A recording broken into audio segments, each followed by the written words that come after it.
आज ना तुम्हाला एक मस्त शेवग्याच्या शेंगाचा पदार्थ दाखवते बरं का, की तुम्ही तो कधीच खाल्ला नसेल.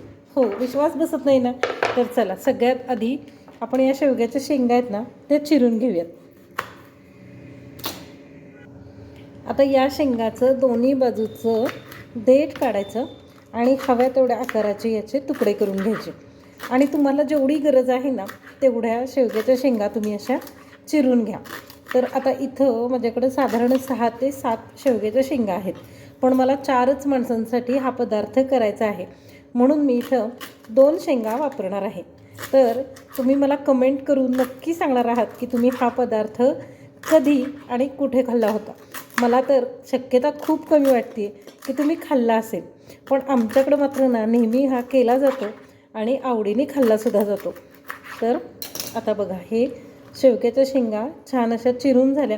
शेवग्याच्या शेंगाला सुपर फूड म्हणतात बरं का. अतिशय कॅल्शियम न भरपूर अशा शेवग्याच्या शेंगा असतात.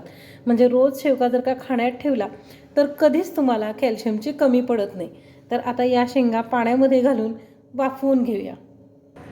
आता इथं मला जेवढं तिखट आवडतं ना त्या अंदाजाने हिरव्या मिरच्याचे तुकडे करून घेते. हे तुकडे अगदी बारीक करायचे, म्हणजे मग मिरचीची चव खूप छान येते. आता त्याच्यासोबतच थोडीशी कोथिंबीरसुद्धा स्वच्छ धुवून निथळून चिरून घेऊया.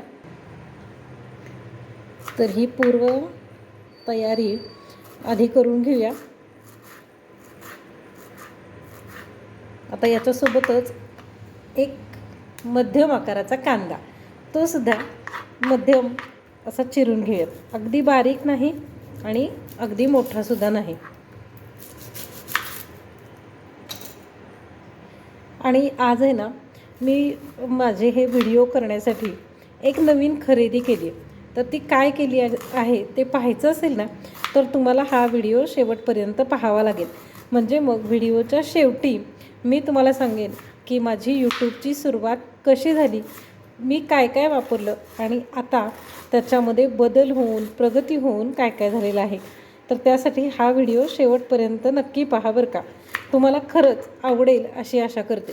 तर हे बघा, छान असा कांदासुद्धा बारीक चिरून झालेला आहे. तर आता एका बाऊलमध्ये हे बेसन पीठ आहे, मोठे 2 चमचे बेसन पीठ मी घेतलेलं आहे. आता यामध्ये ना अर्धी वाटी पाणी घालून हे सैल करून घेऊया. आता हे पाण्याचं प्रमाण जे ना ते तुम्ही तुमच्या गरजेनुसार कमी जास्त करू शकता. आणि यामध्ये आपल्याला नंतरसुद्धा थोडंसं पाणी वाढवावं लागणार आहे. आत्ता फक्त या पिठातल्या गुठळ्या मोडाव्यात एवढं पाणी घालून घेतलं ना तरीही चालतं. हां, बरोबर ओळखलं. आलं लक्षात तुमच्या?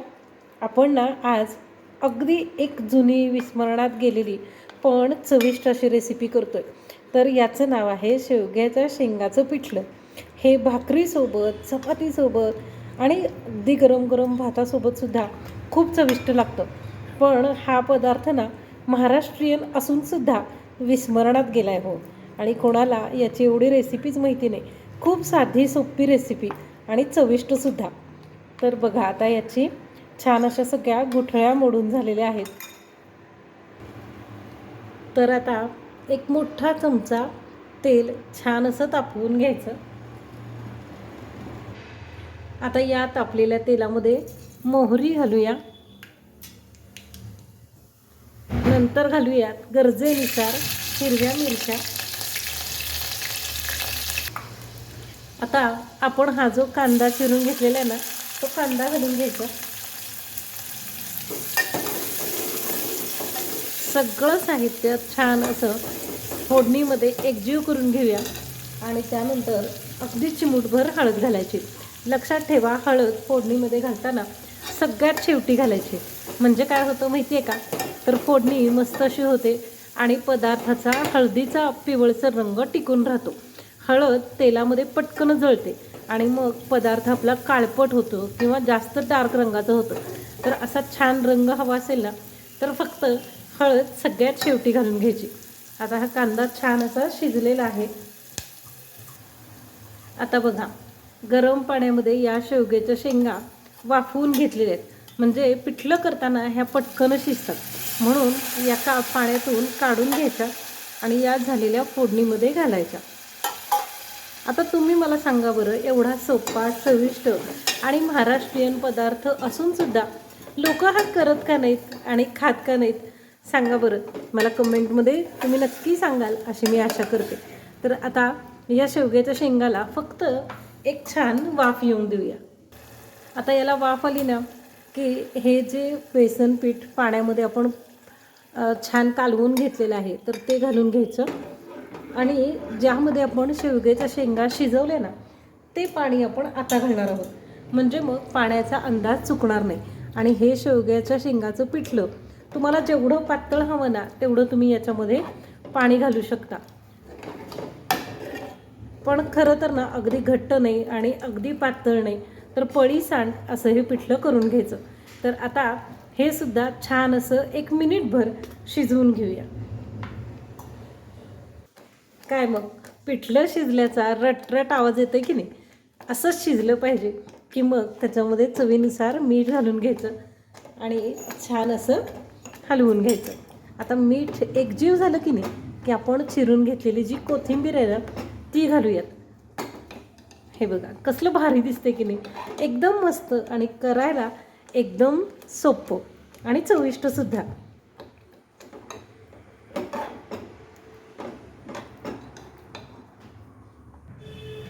तर काय मग आवडलं ना तुम्हाला हे मस्त गरमागरम पिठलं?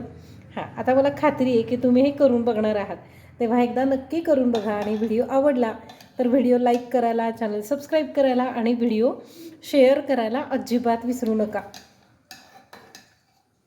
आता हे महाराष्ट्रीयन हा एवढा छान असा पदार्थ तुम्ही तुमच्या घरातले ना जुन्या बुजुर्ग लोकांना विचारा की शेवग्याचं शेंगाचं पिठलं कधी केलं जायचं. सांगू तुम्हाला, शेवग्याचं शेंगाचं पिठलं ना जेव्हा पूर यायचा त्यावेळेला पुराच्या काळात भाज्या मिळायच्या नाहीत, मग शेवग्याच्या झाडाला शेवगा हमखास उपलब्ध असायचा.